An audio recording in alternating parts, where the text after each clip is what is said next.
Welcome to Ace My Exams Learning. Let us get started with today's learning. Consumer Studies Grade 12. Question: Give reasons for conducting a financial feasibility study. A financial feasibility study is a vital step for an entrepreneur because of the following reasons.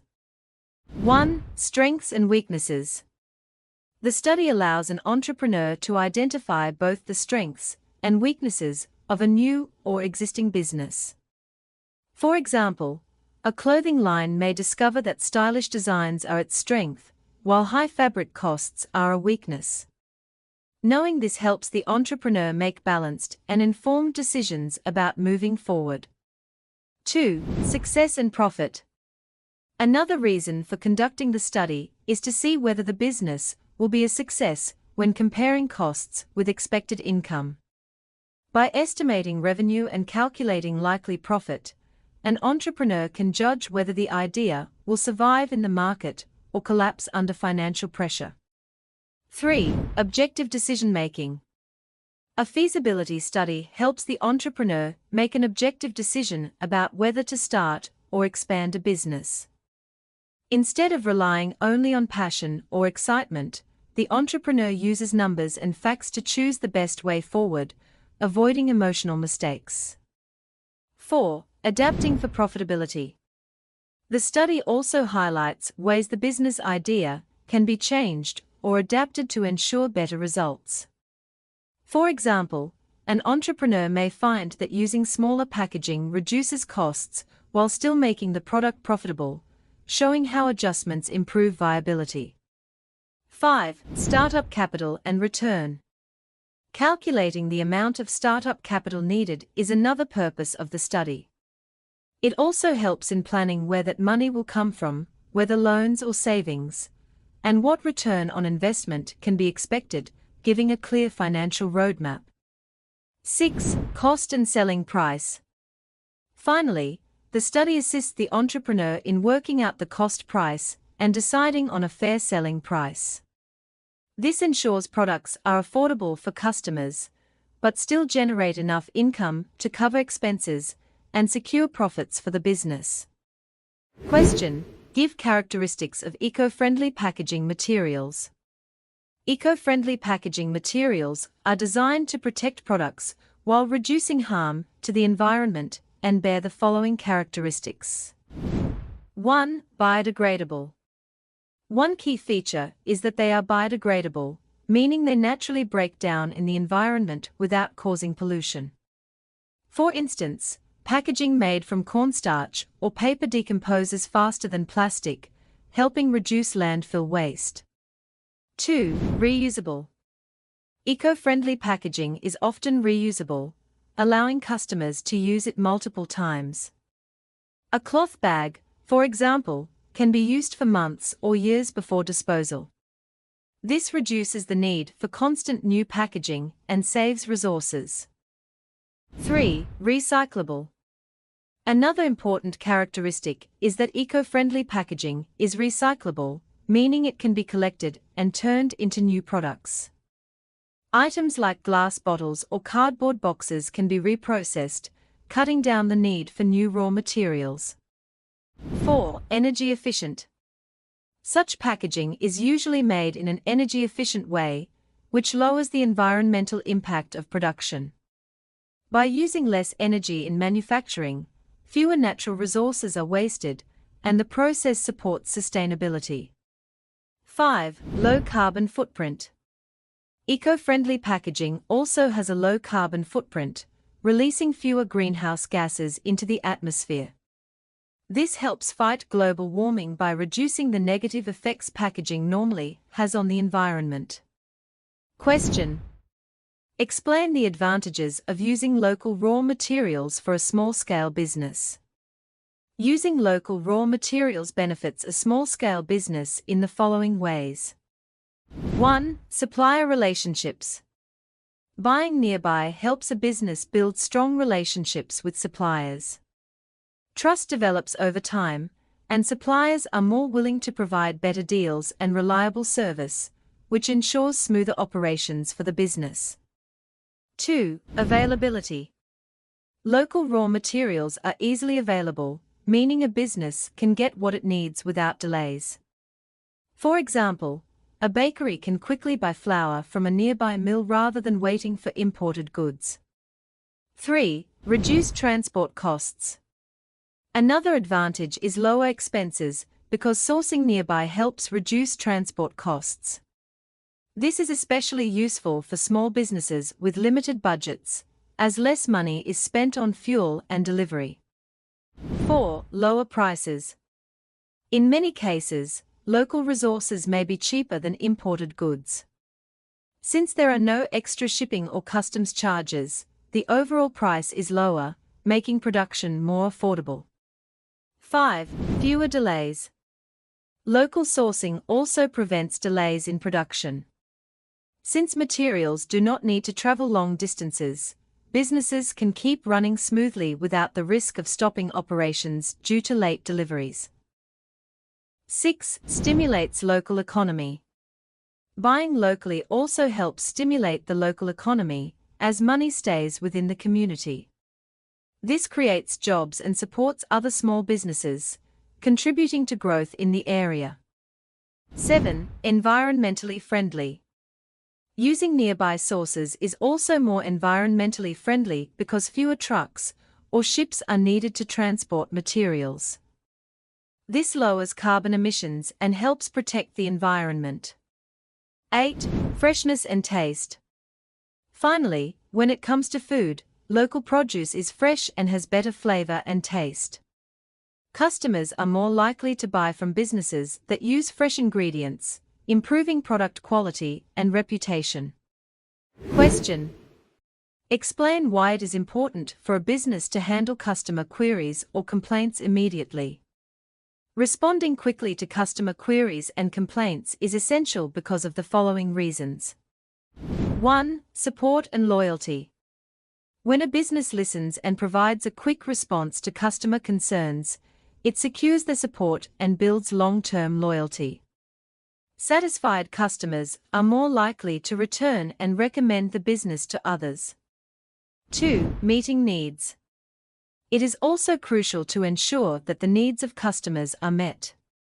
Happy clients increase sales through positive word of mouth, while unhappy ones can lead to no sales and no profit, which harms the business.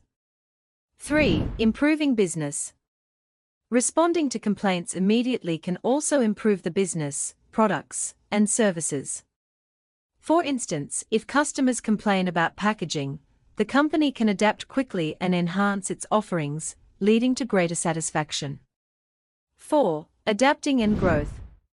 By handling customer queries promptly, businesses gain insights into how to improve and grow. Acting on customer feedback helps the business adapt its strategies and build a stronger competitive advantage. Question. Explain the information that should appear on a product label. A product label provides customers with important details to help them make safe, informed, and confident purchasing decisions.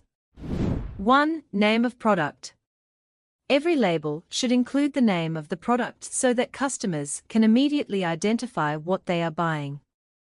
For example, clearly stating orange juice avoids confusion with other beverages. 2. Trade name or trademark. The trade name or trademark must appear on the label to show branding and product identity. This builds recognition and trust, as customers can easily distinguish one brand from another. 3. Warnings and allergens. Labels should also provide warnings or indicate possible allergens. For instance, food packaging may state contains nuts to alert consumers with allergies, protecting their health and ensuring safety. 4. Dates. It is essential to include dates such as sell by, use by, or best before. These dates help customers know how long the product will remain safe and fresh, reducing risks of food poisoning or expired goods. 5. Manufacturer details. Labels should state the name and address of the manufacturer, or where the product is made. This increases transparency and allows customers to trace the product's origin if quality issues arise. 6. Price and barcode. Including the price or a barcode helps with both selling and scanning at tills. Customers can easily see affordability, while the barcode ensures smooth transactions in stores. 7. Product content and nutrition. The label must outline product content or nutritional information. For example, listing calories, vitamins, or sugar content helps health-conscious buyers make better choices. 8. Ingredients or fabric fibers. It is also necessary to provide ingredients in foods or fabric fibers in clothing. This informs buyers about what the product is made of and helps those who prefer or avoid certain substances. 9. Size, mass, or quantity. The size, mass, weight, volume, or quantity must be listed. Customers need this information to compare products, for example choosing between 500 g and 1 kg packaging sizes. 10. Care, cooking, or storage instructions. Labels should include care, cooking, or storage instructions. For instance, a frozen pizza may include baking directions, while clothing might show washing symbols to guide proper care. 11. Batch number. Finally, the label must display a batch number, which is vital for tracking products. If a defect or health hazard arises, manufacturers can recall the specific batch without affecting other safe products. Question: Give the consequences of poor stock control in a business. When a business fails to manage stock properly, it can lead to a variety of challenges, as outlined below. 1. More storage space. Poor stock management often results in excess goods being kept on site, which means more storage space may be required. Renting or maintaining larger storage areas increases expenses, and products may remain unused for long periods, wasting resources. 2. Overstocking. A major issue of poor stock control is overstocking, where a business purchases more goods than it can sell in a reasonable time. This ties up money unnecessarily, creates clutter, and may result in unsold stock becoming obsolete. 3. Stock deterioration. When stock sits for too long, stock may deteriorate if not used by the use-by date. This is particularly true for perishable items such as food or cosmetics, which can expire quickly and cause financial losses when they must be discarded. 4. Damage or theft of raw materials.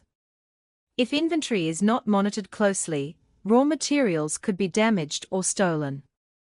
For example, careless storage may expose items to water damage, or lack of security may lead to theft. Both scenarios create losses that affect production and profitability. 5. Decline in product quality. Expired goods directly affect the production process, meaning the quality of the end product will be affected if raw materials have expired. For instance, expired flour in a bakery may reduce the taste and freshness of bread, harming customer trust. 6. Capital tied up in stock. Poor stock control can result in capital being tied up in stock, leaving less money available for other essential needs such as marketing, paying wages, or purchasing new equipment. This limits the overall growth potential of the business. 7. Stock shortages and production stops. On the other hand, poor management can also mean understocking. There may be shortages of stock, and stopping of production occurs when critical materials run out. This disrupts customer orders, damages reputation, and reduces sales. 8. Profit decrease. Ultimately, poor stock management leads to a loss of money. Profit will decrease if stock is lost, damaged, or stolen, as the business has already invested in goods, but cannot recover the costs. This reduces competitiveness in the market. To access more learning and exam preparation materials, go to www.acemyexams.coza. This link is also in the video description below. Thank you for watching this video. Remember to subscribe and be the first to know when we upload new videos.